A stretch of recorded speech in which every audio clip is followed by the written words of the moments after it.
Yeah.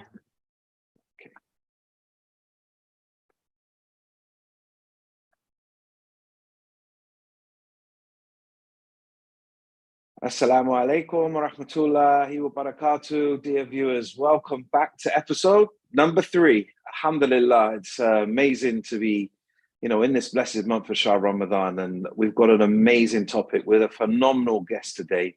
Something that's always, we always talk about, and it's that Shaytan is locked away. We're joined today with my host, Sister Doureine. Assalamu alaikum, sister. How are you? Wa alaikum salam, Brother Neil. Thank you so much for this intro. Absolutely. Like you said, this is an amazing topic. We're joined by an expert, the amazing Nazmina Dhanji, who is a Quranic Arabic instructor, and she's been for many, many years.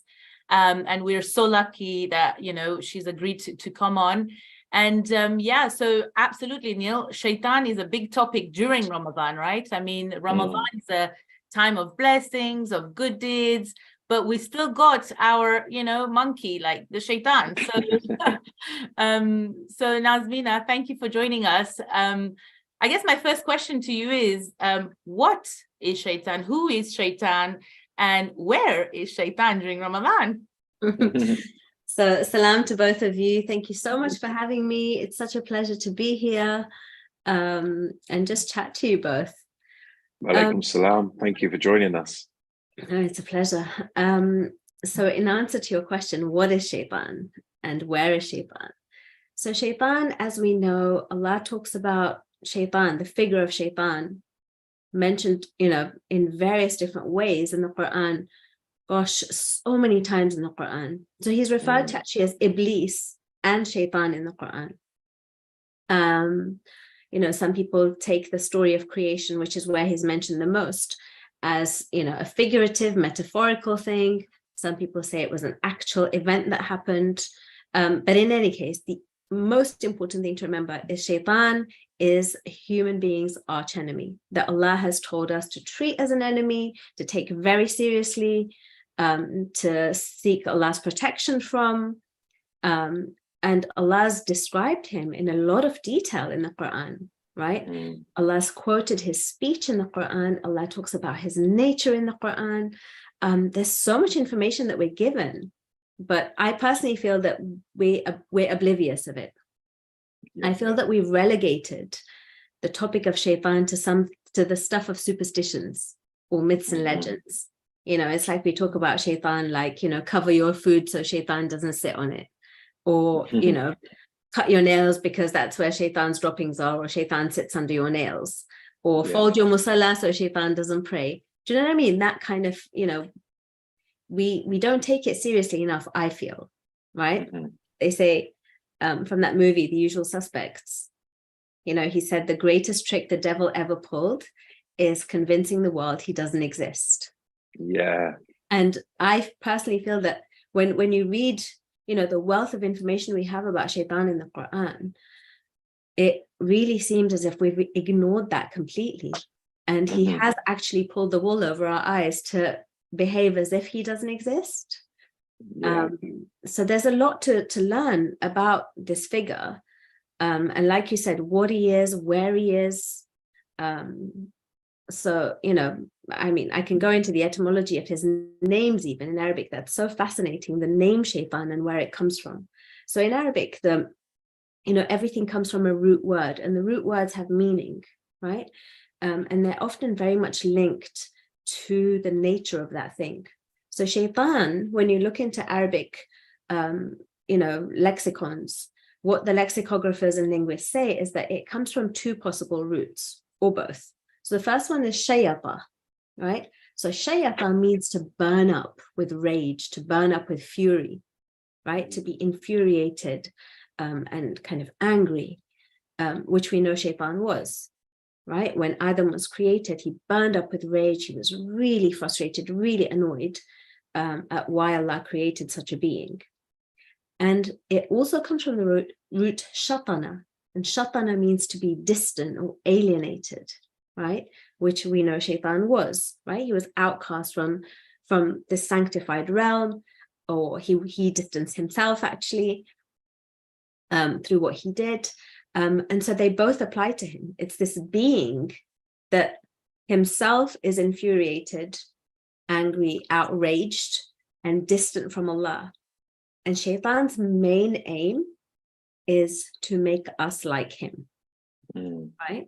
So his main aim is to create distance between us and our creator, and to cause agitation within us. That same, this burning agitation inside where we don't find that peace. So that's what it seems to be based on the writings of scholars. So none of this, by the way, is opinion based. It's not from me. It's what scholars have said. I'm just an Arabic teacher, but I just quote scholars. You are an Arab. You're not just an Arabic. You're a Quranic Arabic teacher. I am a Quranic Arabic teacher. You're right. That's a huge thing. Definitely. And Nazmina, by the way, for all the viewers, Nazmina's got a course called The Psychology of Shaytan, which I actually went through, and it opened up so many loops in my head and connected so many dots. So one of the things you said in your course, Nazmina, is that one of the translation, correct me if I'm wrong, by the way, I might got it wrong, but that one of the translation of Shaytan is to despair and to feel hopelessness. Yeah. Could you tell us more a little bit about that? So the word Iblis, his other name, right? What Allah refers to, Iblis comes from ablasa, which means to despair, and to feel hopeless. And so it seems that when and there's an actual shift in when Allah refers to him as Iblis in the Quran and when he starts referring to him as Shaytan. And it's so interesting that Iblis was this figure that lived in that sanctified realm, and who tripped up Adam and Hawa through his many tricks. And then when he's banished, he's referred to as Shaytan, right? So when they're sent down to earth, everybody's sent down to earth, they're not allowed to be in that sanctified realm anymore. He's referred to as Shaytan. But when he's Iblis, the word Iblis, like I said, comes from this root that means to despair, to be hopeless. And it seems that when he refused to prostrate before Adam, he's asked with everybody else in that realm to prostrate before Adam, and he refuses, right? And he gives his justifications, he refuses. But Allah gives him a chance to explain himself. Allah doesn't just throw him out straight away and said, you disobeyed me, off you go, right? Yeah. Allah asked him, like, what was it? Why did you not prostrate before Adam when I asked you to? And Iblis gives his justifications. And when Allah tells him, okay, now get out, he doesn't ask for a lifeline. If he's somebody who's worshipped for so many centuries or so many years or whatever, right? He forgot or disregarded one of the main qualities of Allah in that he's Rahman and Rahim, and he didn't hold on to that. He didn't ask Allah for forgiveness. He straight away just asked for respite, right? He didn't feel any sense of remorse for what he had done or anything like that. He just asked Allah to give him time to lead us all astray. So in that sense, in not asking, he despaired that God would forgive him, right? Yeah. He didn't even utter the words, whereas Adam did, right? Adam straight away leaned into Allah's mercy, his forgiveness, and said, we've wronged ourselves, forgive us, right? When they ate from the tree, where Shaytan was the opposite. He didn't even ask, so it's that he created distance between himself and his Lord. He created that sense of hopelessness that I'm doomed anyway, so I might as well just lead them all astray. I'm going to burn in hell anyway, right? Yeah. So it's that, whereas for us, we're told never to give up hope, ever, right? It's the worst sin to despair. Like, even if, you've committed the absolute worst transgressions, based on the Quran, you're doomed to hell, but we're still not allowed to despair. There's still hope, right? Even until your very last breath, we're not allowed to despair of God's mercy. Alhamdulillah. Beautiful. We see in Dua Kamal, and there's that beautiful line that if you are even sent to the fire of hell, and if Allah gives you speech, that you will continuously cry out to him, that, how can I be separated from you? There's so many beautiful lines in Dua Kamal that relate to to being in hell. I just want to go back to your point about movies, because you said a beautiful point with Unusual Suspects. The devil, the Shaytan, is plastered all over our screens in the media. You've got Lucifer, which is a series. You've got The Devil's Advocate. I'm thinking of just films off the top of my head, which almost, I don't know what I'm trying to say here, like almost desensitizes us from Shaytan, desensitizes us from the devil being on our doorstep. Do you think that us as a society are being desensitized from the devil and almost playing him down, which is in that fact he's winning, and then we're losing our connection with God? Absolutely, absolutely. With anything, especially things like movies, I feel that whenever something has truth in it, they'll inflate it to the point of it almost becoming the stuff of movies, right? The stuff of myths and legends and the stuff of movies, anything, this, when people caught on to, for example, the New World Order or the Illuminati or things like that. It's like they made the Da Vinci Code and they made, all these other movies that are to do with things like that, then when you mention things like that, it's the stuff of movies, right? It's not to be taken seriously. Yeah. Same thing with this. It's a trick of the devil, really. Yeah, it is. To make things, to inflate things. And that's one of the words that Allah uses in the Quran for one of Shaytan's tricks, or one of his actions, is yuzayyinu lahum a'malahum. He embellishes things, right? He's a master illusionist. Allah uses the term ghurur, which is delusion, fantasy, So it's lots of, smoke screens and mirrors and that kind of thing. To make us, disbelieve our own eyes, to make us disregard him, to basically not take it seriously. To it's so easy then to just cast him to the side and say, well, that's just Harry Potter, airy fairyland, right? That's the stuff of, magic and woo. It's like, right? Yeah, you put it in that category, don't you? You desensitize you just put it in that from category. Whereas Allah, it's amazing how emphatic Allah is, right? So Allah mentions the word enemy, for example, some 50 times in the Quran, right? He talks about enemies, the disbelievers are your enemies, some of the people of the book, the hypocrites, your wives and children can be enemies to you. So Allah mentions various different categories of enemies in various situations, but nowhere does Allah say, treat them as an enemy, apart from Shaytan. Shaytan, he says, treat him, take him as your sworn enemy, because it's something so important, but it's something that is very easy to just cast and put to the side. Absolutely. And it goes back to what you said at the beginning, where when you said that he wants you to think he doesn't exist. Yeah.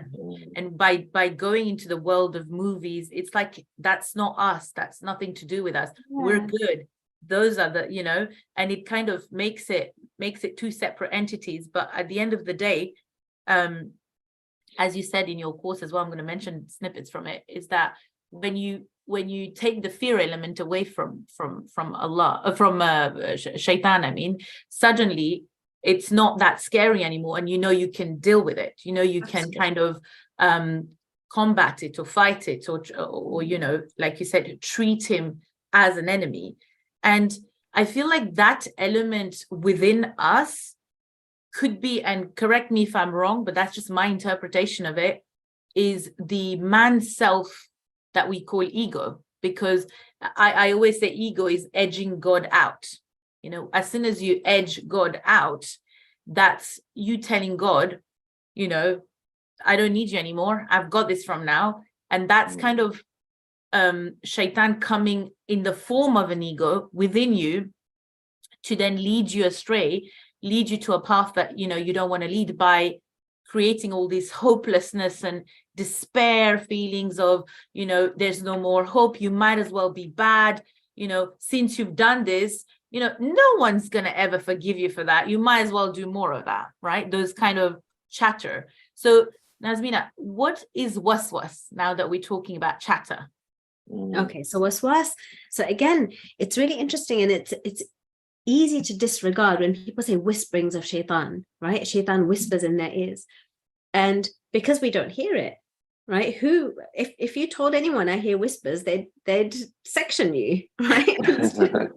It's not but whispers are not heard with our ears, right? Waswas of Shaytan I would say they're best translated as intrusive thoughts, right? They're thoughts that intrude into our psyche, into our mind, and unwanted thoughts.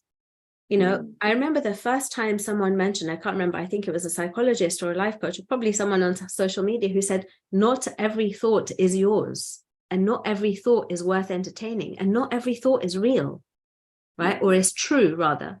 That your thoughts aren't all true. Don't always believe what you think, right? Just because it's come from your mind, so to speak, doesn't mean it's actually your thoughts or that they are true. And I remember being blown away by that and thinking, wow, like that's a revelation. To know that Shaytan can intrude in our thoughts, that there can be intrusive thoughts that come along that are not us, essentially us, is so, so important. So that's waswas, essentially. Waswas are those intrusive thoughts that are not part of our intrinsic self, and that seek to unhinge us, to mislead us. And it's not always misleading in the form of commit this sin, right? Shaytan's too clever for that. It's not that. There's various different angles he attacks us from, various different places he causes waswas in us. And often it's to do with our biggest weaknesses, right? Someone's weakness is their past. They can't let go of the past. They can't forgive the past. They can't forgive themselves. It'll be through that. It'll just be those repetitive, intrusive thoughts. If it's something to do with anxiety about the future and, inability to move themselves forward, constant self-doubt, imposter syndrome, you can bet your bottom dollar it's going to be from that, right? If it's going to be worry about your children constantly, worry about finances, it's going to be through that, right? So it's, he attacks us from our Achilles heels, from the places where we're the weakest, but it's identifying what comes from us and what comes from Shaytan. It's interesting because a lot of people attribute this, when you're on the masala, you're just about to pray and you're doing that 4 rakat salah and you're in the 3rd rakat, but you can't remember if you're on the 3rd or the 4th because you're thinking about what am I going to have for my iftar. The concentration goes. Or you're doing a good act, or you're on your way to do a good deed, you're in the masjid or something, and you have this recurring thought that comes in your mind. So that's not when you're in your weakness, but that's when you're trying to do good. That's when you're trying to speak to God. That potentially could be Shaytan at that point. Absolutely. Do you not think?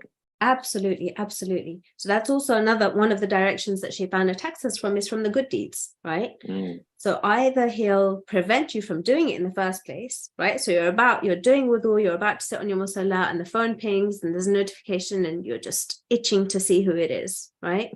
Or it's constantly there, the distractions, the lists in your mind as you're praying. Oh, must add that to the to-do list. Oh, must add that to the shopping list, and the forgetting what rak'ah we're in, that. So he attacks us in our good deeds in that way. But also when we've done the good deeds, or when we're doing them, the self-admiration we feel, the pride, the arrogance, the halo that gets a little bit tight, all of those things too. So through our good deeds, absolutely, he's always lurking there. And actually, what both of you are saying is actually really powerful, because actually when you go towards your prayer, in the adhan he says rush towards your good deeds, because we as human beings are procrastinators. We'll be like, naturally we'll be like, well, I'll do it later. But I actually, now that I have this, new meaning for things and a new perspective of life, I'm looking at things obviously from a different lens, and everything changes. Like, when you're looking at the meaning of the adhan, rush towards it, like rush before you don't want to do it anymore, before the time goes, before Shaytan gets to you, rush to it. And when you do rush to it, so like one tick, yeah, we've rushed to it. So we're now on the musalla, so we won. Shaytan didn't win. Then when we're in the musalla, we've got all these thoughts coming.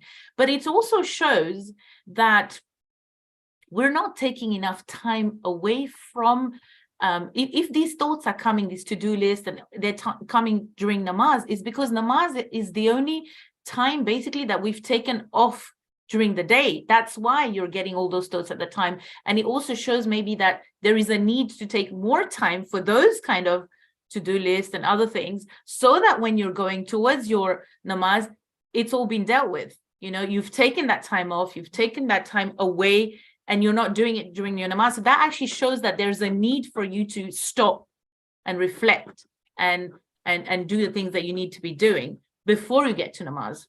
Yeah. So actually, that's really, really interesting. And I've heard scholars say that, you know, that the preliminaries of the prayer are there to put us in that mindful state, so we pray properly, right? Yeah. Rather than rushing headlong into it. It's, you know, the wudu grounds us. The, you know, putting perfume on, you know, brings that association with the place of prayer. You know, the having a quiet space, that even the sitting, you're supposed to sit beforehand and either listen to Quran or recite Quran or ground yourself, or let those thoughts kind of just flood in. Yeah. Deal with them and then start. Exactly. And it's called priming, right? You prime yourself prior to namaz, so that when you do get to namaz, you're actually ready. Yeah. And actually there are apps like that where you know, I know I have this amazing app that 30 minutes, you can actually set the time 20 minutes, 30 minutes, 15 minutes before namaz, you've got Asmaul Husna starting. So you're already now, okay, your mind is like, okay, in 20 minutes, I've got namaz time coming. So you've got between now and 20 minutes to finally do your last bits and, you know, pieces that you need to finish, do your wudu, start walking towards the prayer, so that by the time you reach the prayer, that's it, you're ready. Like, you're ready for the best deed, basically, which actually, since I started that, I really have seen the benefit of less and less forgetting which rakat I'm on, and less and less to-do lists, because definitely I resonate with that a lot, you know. Oh, wow. Yeah. Well, you'll have to share that with me. I definitely will. It's amazing. The other thing you said was the intrusive thought, which we also call negative self-talk or inner critic, right? And my theory, and again, correct me from an Islamic perspective if I'm wrong, but you know, the inner dialogue that comes within you, that's limiting your ability to believe in yourself, Shaytan wants you to think that they're yours. You know, what you said before, you are not your thoughts. You are not your thoughts. You know, we've become so good followers of Shaytan that we think they are our thoughts, but you are not your thoughts. But what Shaytan does is the words that have come from childhood, from maybe friends, teachers, relatives, he takes, by taking the form of your own thought, it sounds like you, it sounds like it's coming from you, and you start thinking you're bad, but it's not you. He just takes the form, and he there's a transference from someone else's, you know, he was in someone else. It's kind of like really weird when you think about it, but it's like he was in someone else, now he's in you, now he's transferring to someone else, and he goes back to that whole transference of energy, you know, the good and the bad. So it's quite amazing when you think about it, that you are so perfect. You talked about in your course, you talked about the ayat about balance, how Allah created Adam with that balance, and after he put his spirit in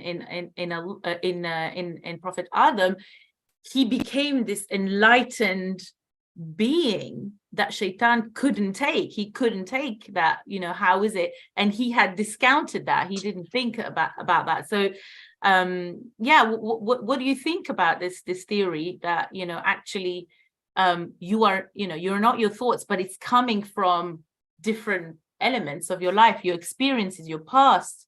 Yeah, absolutely. And you know, so as far as we know, we've got Shaytan's influence and these intrusive thoughts. And like you said, we hear him in our own voice, right? It's not some external voice. It's not a man's voice in my head. It's my voice, right? But we also have the voice of the nafs, right? So the nafs is sometimes translated as, the id, sometimes it's the ego, this inner self of ours that needs refinement, that needs training, that needs nurturing, right? Our own self. And their voices can sound very, very similar, right? And so it's understanding what's external, what's not intrinsically part of us, and what is part of us, and making sense of it all. But often the voice of the nafs, as scholars distinguish it, the voice of the nafs is very persistent and very insistent in wanting things, right? So wanting things that are not good for us. So say, for example, you decided that you want to buy something that you already have plenty of, but it's yet another shiny new gadget that you're tempted with, or a piece of clothing, or a pair of trainers, or whatever it is that you already have, that you don't need another one of. And you can, the ads are there, they pop up on your social media, and they're targeting you and everything, and you add it to your basket, and then you tell yourself you don't want it. You manage to coax and cajole yourself out of it many, many times, but your mind is still on there and you still want it. That's your nafs, right? Your nafs always wants things, and will always kind of coax you, cajole you, that kind of thing. So your nafs is often not necessarily going to cause you to commit a sin, but it's very insistent and persistent and keeps popping up, right? Sometimes our nafses do prompt us to commit sins. It's not that they don't. Where Shaytan's influence comes in other ways, like you were saying, this negative self-talk, right? This kind of putting us down, the inner critic, you can't do this, you're not good enough. Sometimes the other way as well. Sometimes it translates into making us feel superior and better than who we are, and overinflating our egos and making us feel, better than others, right? So it can work both ways. But yeah, that it's certainly there in the writings. Definitely.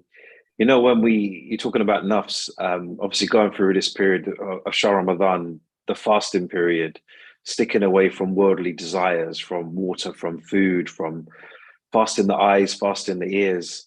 This is a way of building up willpower, and the willpower from within. But it's also that battle against your nafs. It's that fight against your nafs.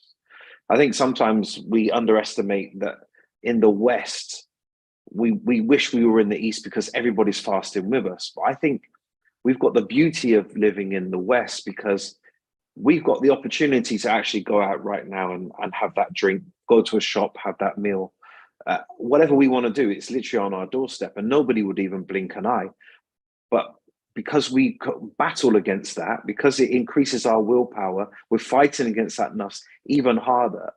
I think we get more reward for it. We get inner strength from that as well. What would you say in terms of how we can fight our nafs and how we can fight that temptation to help us rise up against this self-doubt, this self-negative talk? There's so many different ways. I think that the most important thing is awareness, right? Is to be mindful and to be aware of, and to equip ourselves with the knowledge, right? What directions do these attacks come from? And actually sitting down and introspecting, okay, so in this particular sense, how does it affect me in my life? Like, where do I find instances of self-doubt? And, I'm no psychologist, or, you guys are the experts, but I would say that, if you've got, the good fortune of having somebody who can give you perspective, and someone who can give you an unbiased advice or help you with that would be really, really useful, because often we lie to ourselves. Yeah. We delude ourselves and we tell ourselves we're fine. We don't need the help. And, that's for people who have, mental health issues, but it's not every single one of us is affected, and all of us need a helping hand. And sometimes we need someone else's perspective to shine a light. and show you where those pitfalls are and where these whisperings and things are coming from. It's not until you voice it to somebody else that they can tell you that, this is not you, or this is not healthy, or this is working against you. You're too hard on yourself, right? Yeah. Sometimes, and I know from experience that, I've always been one of these people who's a perfectionist, right? And I'm so hard on myself in the past, not anymore. I've been so hard on myself. I won't be able to get projects off the ground because I'd be so hard on myself and hold myself to such high standards, And it's not until recently that I literally, and I had a business coach who helped me set up my courses and things, and she had to drum it into me to say, done is better than perfect. Done is better than perfect. Done, and I had to say that to myself to get myself out of that mindset of having every little detail perfect. And she was like, just get it out there. Done is better than perfect, So you need somebody often, to help you on the path, because I wore my perfectionism as a badge of honor. I thought I was doing a good thing by being a perfectionist because it had the word perfect in it, and little is perfect. Just, you fancy yourself as a, but it's not until someone shines a light on it and says, look, you're shooting yourself in the foot. You're not progressing in life. This is not good for you, that you realize, right? Yeah. So I feel like you need somebody to tell you what you don't even know that you don't know, if you know what I mean, right? Sometimes half these things you delude yourself into believing that you're good, and you don't know what you don't know, And is it Imam Ali's hadith that a mu'min is the mirror of another mu'min, and it's kind of, we all need that mirror, because without mirror, we don't know. Like you said, there is no awareness. And I guess the question we need to ask ourselves is, these negative self-talk, this inner critic, this intrusive thoughts, how are they serving us? How are they serving us? Are they serving us? And if not, why do we keep on doing that? Why do we keep on repeating the same thought pattern, behavioral pattern, action pattern, right? And what you said is amazing, because definitely mindfulness is the very first thing, is to kind of identifying and rephrasing, identifying, noticing these kind of thoughts when they're occurring, how they're occurring, what time of the day, who am I around when these things happen, right? What's triggering me? The second one would be like, how do you replace those thoughts? How do you change them into, or reframe them, or flip the script into something that works, that opens the loop in your mind? And a lot of us don't know even how to cope with feedback and criticism, and that's something we need to learn how to do. How do you cope with positive feedback, or even feedback and criticism? Because not everybody is going to give you that feedback or positive feedback. Some people it will come in a form of a criticism, and how do you take that and take what you need? It's like a fruit. You take the inside and you reject the outside. Take what is there and take and reject what you don't need. Knowing how to read the data, right? With anything, it's like you'll have the statistics and the data, but how do you read it? It's so easy to be blind to the stats and just go with what you want to see, right? With anything, very easy to do that. You may have stats about your business and about anything. The stats are there, but your mind can skew with them, and see only what it wants to see. So, knowing how to do that, even when you think about, the Islamic advice that we have for dealing with Shaytan, one of the main ones is and this is actually what Allah's parting advice to Prophet Adam was, right? When he sends them down to earth and says, okay, you can't live here anymore. When they've eaten from the tree, and he says, everybody get down to earth. You're going to be enemies of each other. And he says a phrase, فَإِمَّا يَأْتِيَنَّكُم مِّنِّي هُدًى فَمَنْ تَبِعَ هُدَايَ فَلَا خَوْفٌ عَلَيْهِمْ وَلَا هُمْ يَحْزَنُونَ. And guidance is going to come to me from going to come to you from me. And whoever follows the guidance, then they shall have no cause to worry, be anxious, or to grieve. So Allah's telling them, hold on to the guidance when it comes, right? Hold on to revelation when it comes. And we've got the Quran. And yet Allah tells us that when you recite the Quran, seek protection from Shaytan, the outcast, because he's going to lurk there. He's going to prevent you from accessing the guidance, right?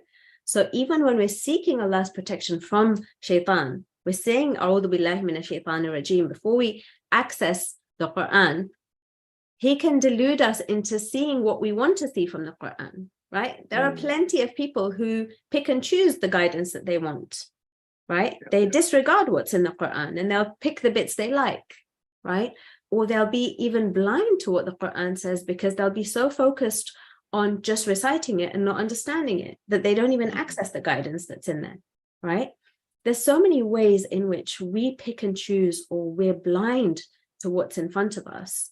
And, you know, Allah's taught us so many ways, seeking his protection, you know, getting down to the guidance, the mindfulness, the dhikr, the salah, so many ways that Allah has taught us in how to combat these and how to, you know, get rid of the negative self-talk.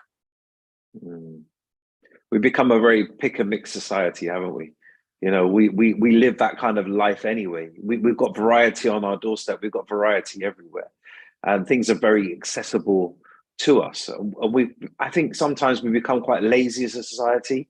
I could just click my phone and, you know, something will be ordered to my doorstep.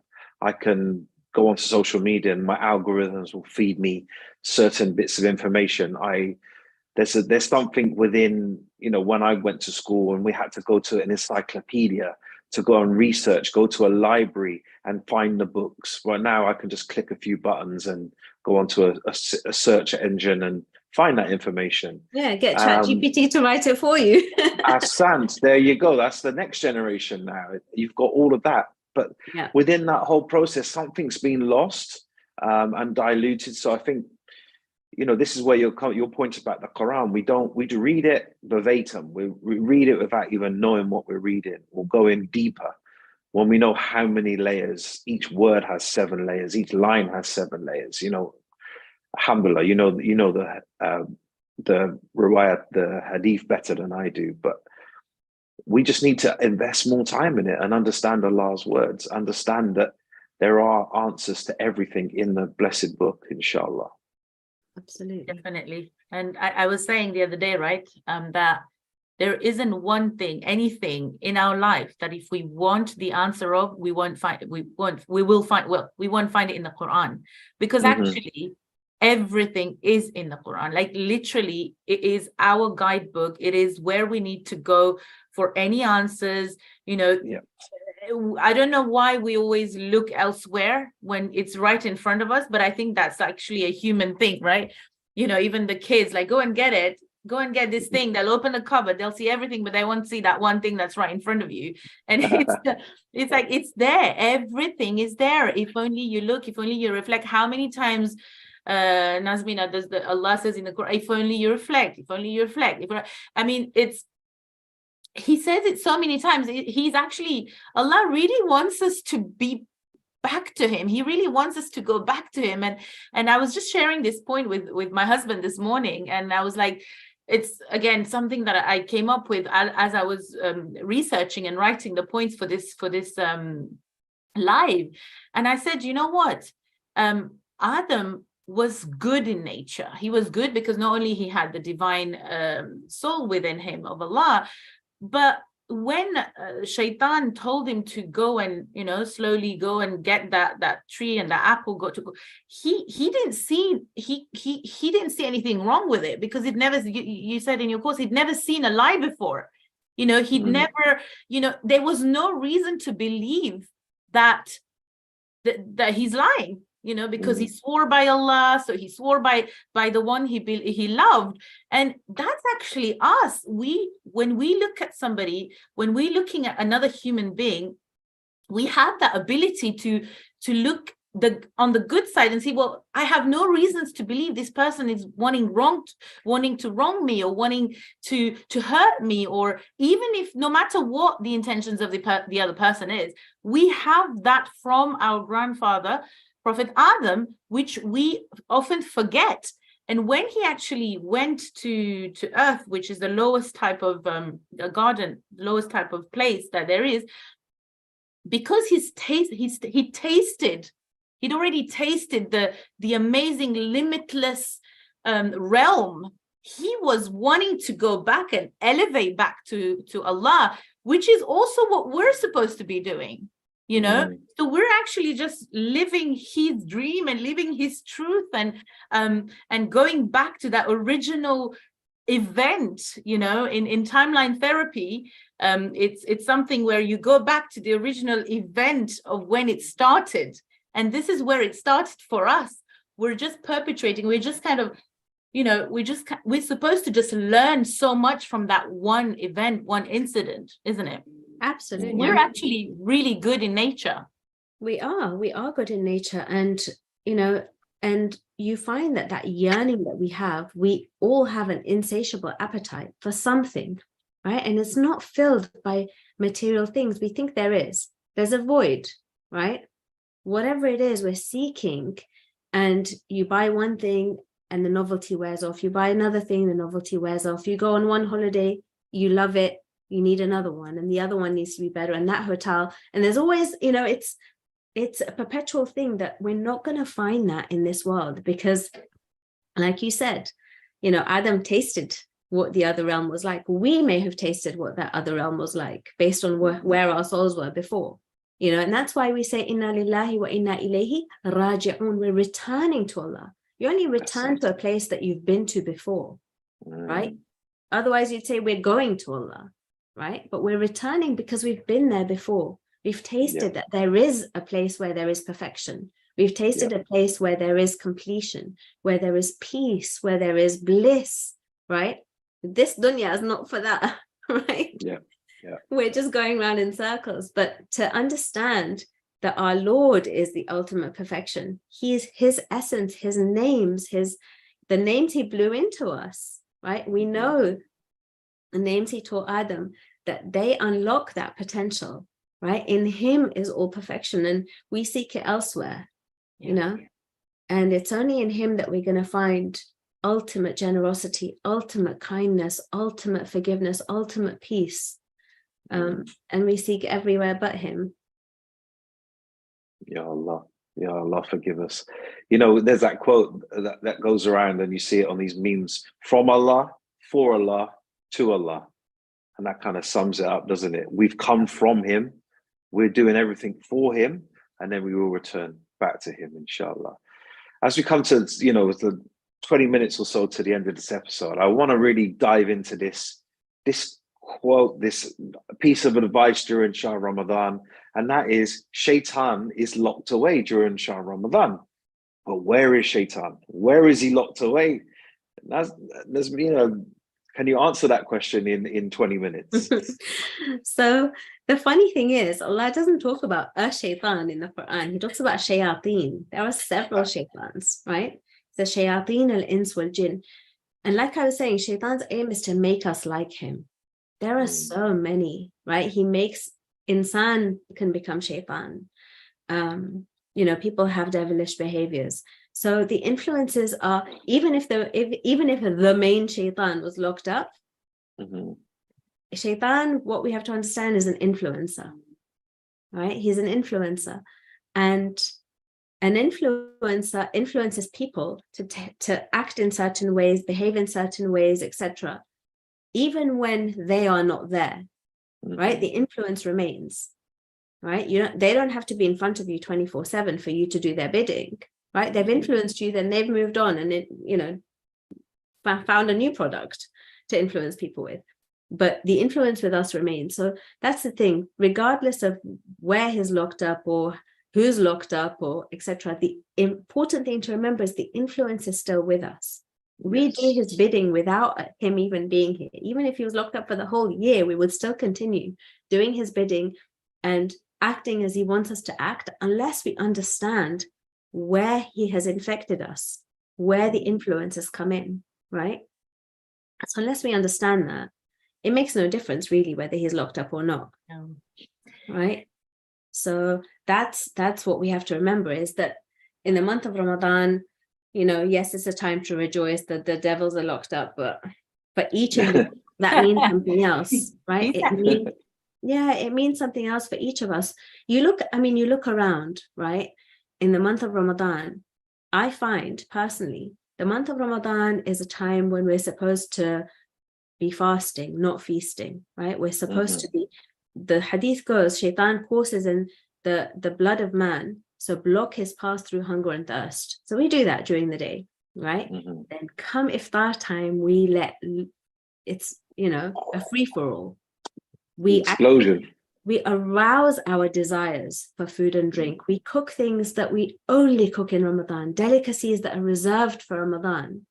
And, you know, we literally give free rein to Shaytan to course in our blood all over again, right? So when you think about these things that are present, like, is this how it was designed to be?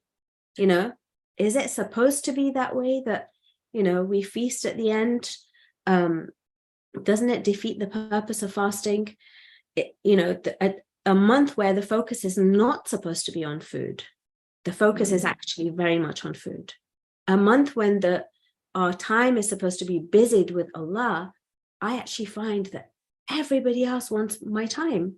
I'm saturated with content. I'm saturated with this lecture and that lecture and this talk and that talk and this event and that event and, you know, this food drive and that food. Like, there's so much that there's no time for my Lord, right? All in the name of good deeds. It's all in the name of good deeds. It's all in the name of helping. It's all Islamic.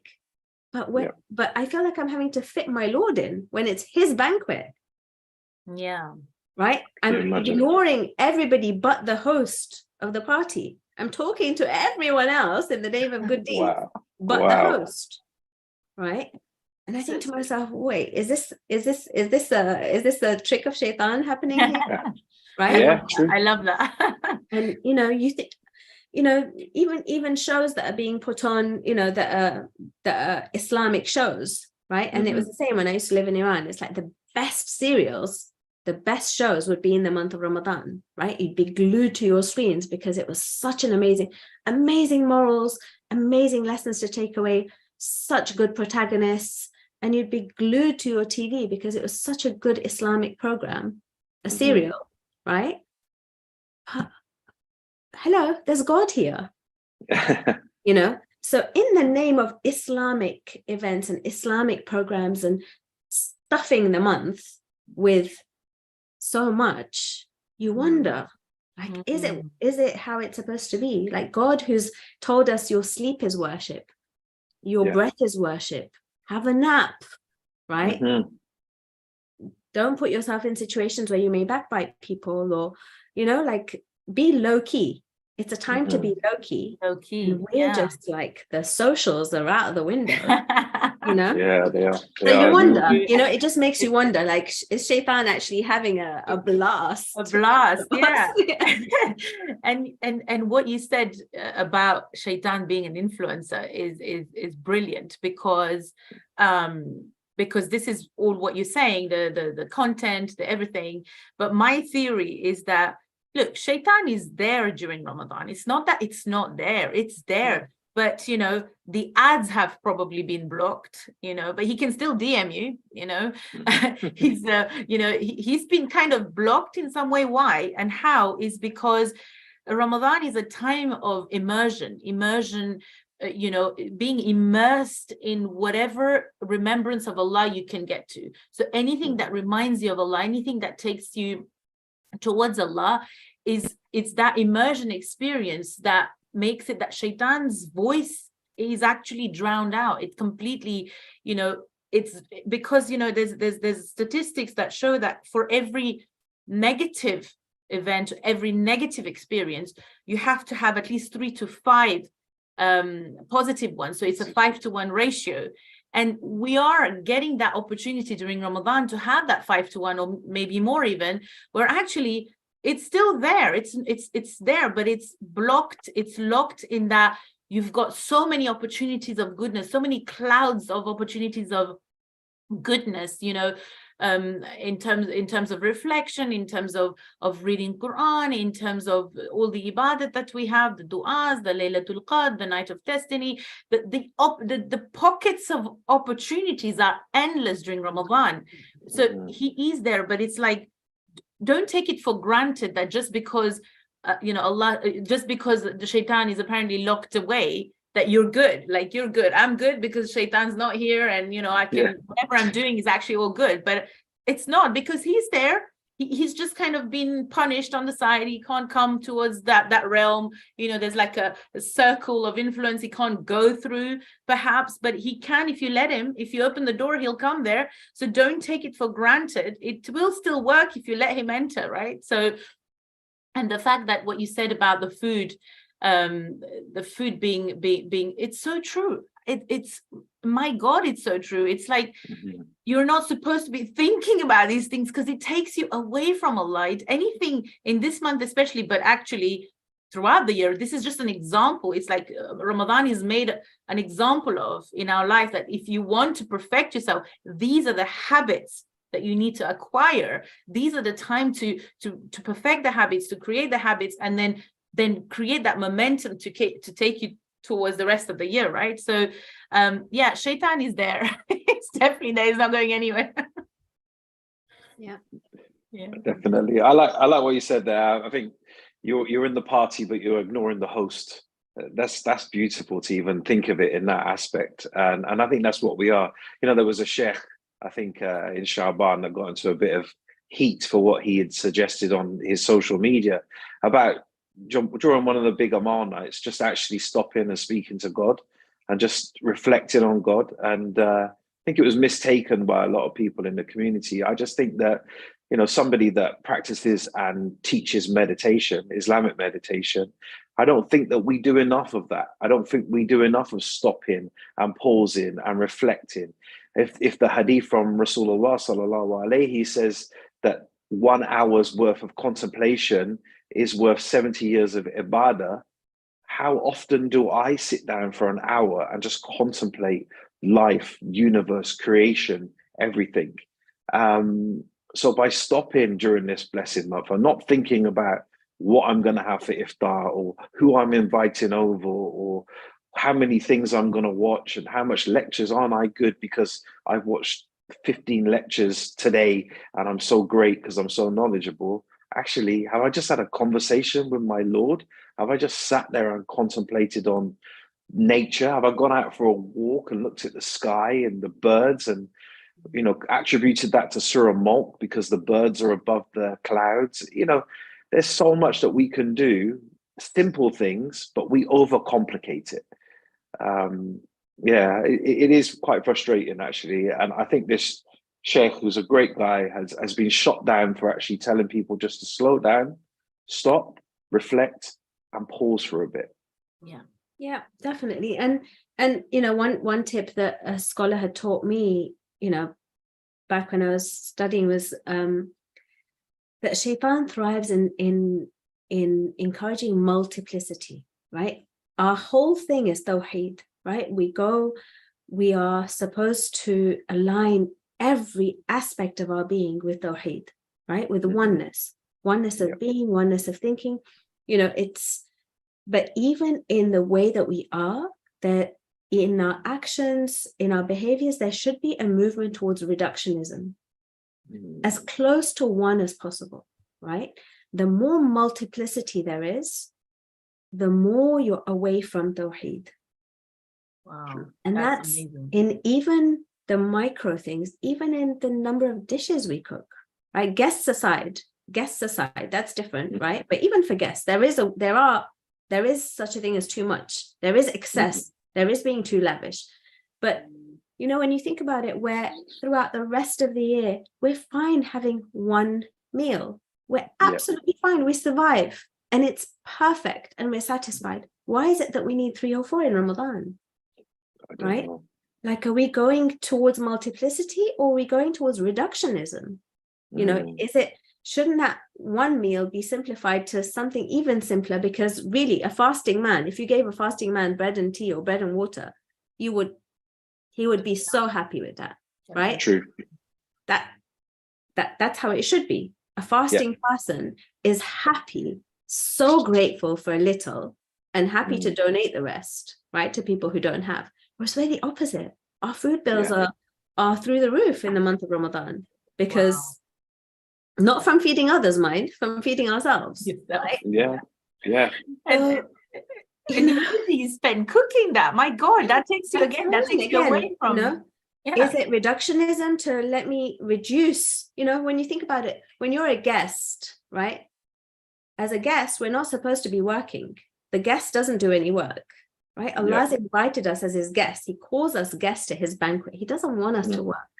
Whereas we overburden ourselves and we busy ourselves with so much in a month where we're his guests, you know, and everything's flipped on its head. And you think to yourself, it's a month where I find myself immersed in multiplicity. There's just so much bombardment of stuff, of food, of events, and it's not helping me get down and to that reductionism and going closer and closer to Tawheed. I don't know. This is just, you know, they're just thoughts. It's brilliant. Brilliant. I love that. I never thought of it this way, but it's so true that we, you know, we're busying ourselves for whatever reasons, you know, to please others, people pleasing, or whatever it is that's, you know. And a lot of the time it's in the name of God. It is, a lot of the time it's all well intentioned. Nobody does it out of, hey, let me busy myself, you know. It's well intentioned. Even down to our programs, like you were saying, the Sheikh, you know, the list of things that need to be recited, you know. Sometimes I wonder, what if we just took one passage from Dua Iftitah and, you know, and split Dua Iftitah into 30, and every night we just did that one passage, 1/30 of Dua Iftitah, and really pondered on it. And it's an amazing dua. It is so good, we just rattle it off. Brilliant. And I wonder, like, is that the objective? You know, you're speaking my language now. You're speaking my language. Honestly, I would love for that to happen. I think sometimes it becomes a bit like a tick box. Yeah, and you're not getting anything out of it. So we just need to sit back a little bit. So we're into the last few minutes of today's episode. Just wanted to thank you, really, honestly. It's been so enlightening. Thank you for speaking my language. Honestly, any leaving thoughts, anything you want to leave the viewers to kind of just ponder on and think about on this particular topic, my dear sister? I would say one of the main things we didn't really touch on that much was the fact that Shaytan is a know-it-all, and he makes us be know-it-alls, right? He makes us believe and delude us into thinking we're good, we know it all, right? And you know, when you look at creation story, and when Allah taught Adam the names, and then he turned to the angels and said, can you tell me the names if you know them? And they said, La ilma lana illa ma 'allamtana. We don't have knowledge except what you have taught us. They held their hands up and, you know, in humbleness, where Shaytan wasn't. He was a know-it-all.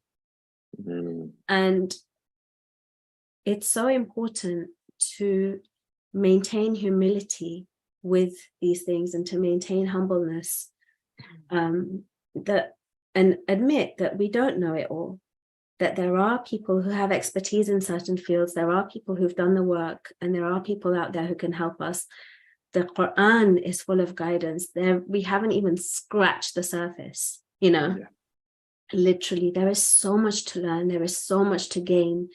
And, you know, I think if we just humbled ourselves a little bit and just admitted that there's so much to learn, so much to improve on, I think that alone is leaps and bounds into spiritual development.